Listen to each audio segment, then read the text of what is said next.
यदि आपको भी किसी डॉक्टर ने यह कहा है कि आपकी गर्भाशय में गठान है, अंग्रेजी में जिसको यूट्रस फाइब्रॉइड्स कहते हैं, तो ये कारण इसका ये है कि जो फाइबर है उसकी एक गठान गर्भाशय के भीतरी दीवारों पर बन चुकी है, जिस कारण से कई बार गर्भ धारण करने में दिक्कत आती है, या फिर गर्भ धारण हो भी जाए तो वो गर्भपात हो जाता है, जिसको हम अनचाहा गर्भपात कहते हैं।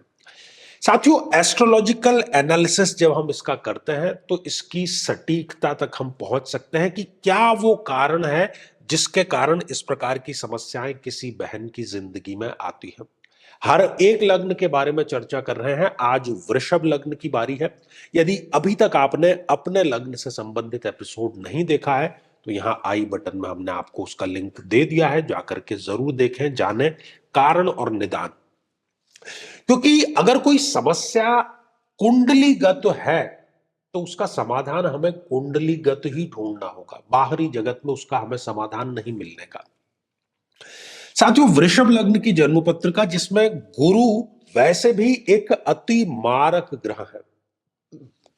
हमारे शरीर में जितनी भी गठाने होती हैं किसी भी हिस्से में चाहे वो हो जाए, उसका कारण कहीं ना कहीं गुरुदेव अर्थात बृहस्पति होते हैं।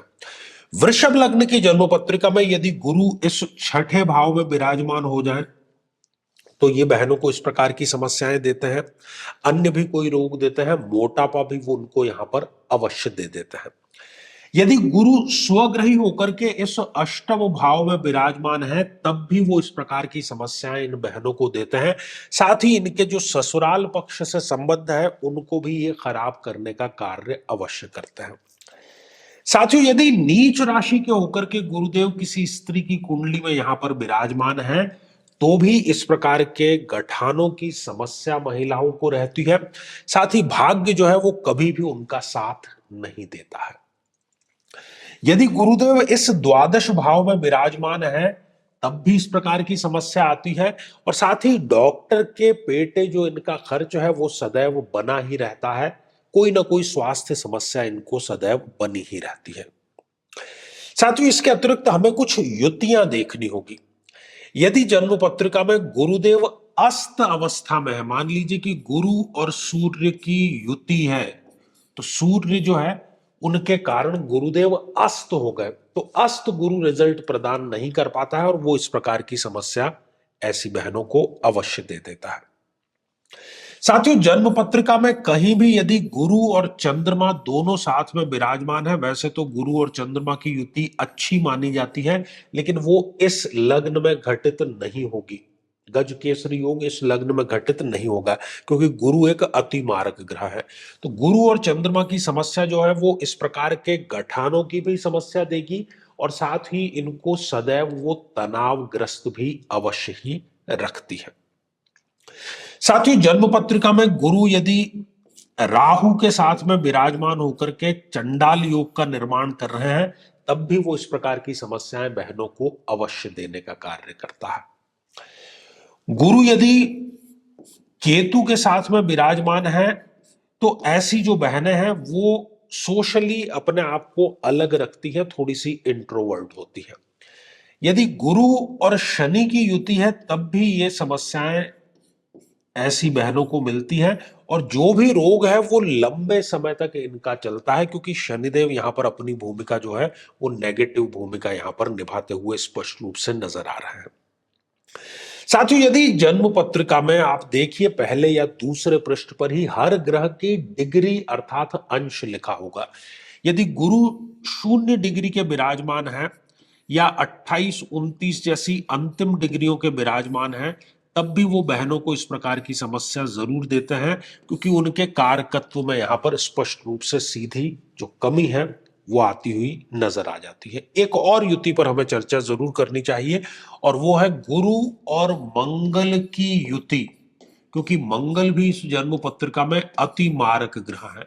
तो गुरु और मंगल की यदि युति है तो वो गर्भाशय में मल्टीपल गठानों की समस्या भी देगी और साथ ही रक्त से संबंधित और मांसपेशियों से संबंधित भी कोई ना कोई दिक्कत ऐसी महिलाओं को अवश्य आ जाती है। तो हमने जाना कि कब वृषभ लग्न में बहनों को गर्भाशय में जो गठान है उसकी समस्या जो है वो आ जाती है। कई बार डॉक्टर जो है वो इसके ऑपरेशन करने का भी सलाह देते हैं, लेकिन ये वैदिक रीति से, मंत्रोच्चारण से और अभिमंत्रित जल से अवश्य ठीक हो जाती है।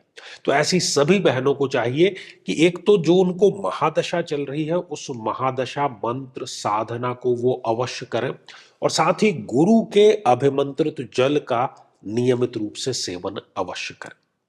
तो श्रृंखला ये हमारी आगे भी जारी रहेगी। अब समय हो चला है आज के हमारे कमेंट को शामिल करने का। तो आज का जो कमेंट है ये शिवा कश्यप जी का है। आप लिखती हैं कि मेरी जेठानी तो बांझ कहने लगी मुझे शादी के 2 महीनों में ही, अब तक 2 साल हो गए पर औलाद नहीं हुई, सारी रिपोर्ट भी नॉर्मल है। देखिए, इस हमारे चैनल पर हमने संतान प्राप्ति को लेकर के बहुत से वीडियो बनाए हैं, हजारों बहनों को उससे संतान लाभ हुआ है, और जिस वीडियो में आपने ये कमेंट किया है आप उसी उपाय को करिए, ये निश्चित रूप से आपको संतान का आशीर्वाद अवश्य मिलेगा। साथियों, यदि आप भी चाहते हैं कि आपकी कुंडली का सूक्ष्म विश्लेषण हो, समस्या का समाधान हो, तो आगामी समय में मैं स्वयं इन शहरों में उपस्थित रहूंगा। आप समय लेकर के मिल सकते हैं या फिर टेलीफोनिक या वीडियो कॉल के माध्यम से जुड़ सकते हैं। और यदि आप चाहते हैं कि आपके किसी एक प्रश्न का निःशुल्क मार्गदर्शन किया जाए, तो हमारे आचार्य चंद्रकांत चैनल पर प्रति शनिवार दोपहर 3 बजे हम लाइव कार्यक्रम लेकर के आते हैं, लेकिन उसमें शामिल होने के लिए आपको हमारे इस वीडियो को हाइप करना है और उसका स्क्रीनशॉट दिए गए व्हाट्सएप नंबर पर भेजना है।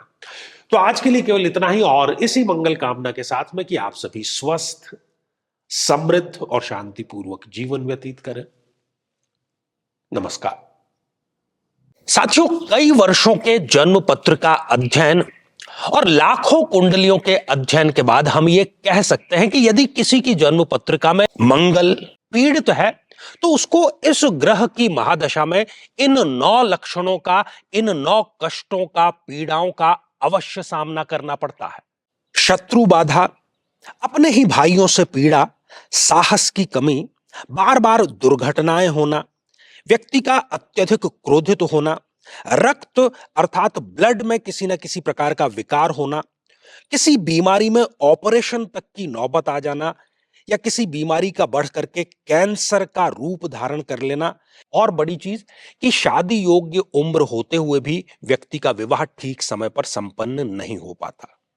लेकिन साथियों, यदि आप भी इन सभी कष्टों से स्थायी और सटीक मुक्ति प्राप्त करना चाहते हैं तो उसका तरीका है इस ग्रह की महादशा मंत्र साधना दीक्षा, जो विशेष रूप से आपके नाम, आपकी जन्मतिथि के अकॉर्डिंग की जाएगी, और गुरु दीक्षा के माध्यम से अभिमंत्रित माला भी आपको प्रदान की जाएगी, ताकि न केवल ये सारे कष्ट दूर हों बल्कि ये पूरी की पूरी महादशा आपके लिए शांतिदायक और सुख समृद्धिदायक साबित हो।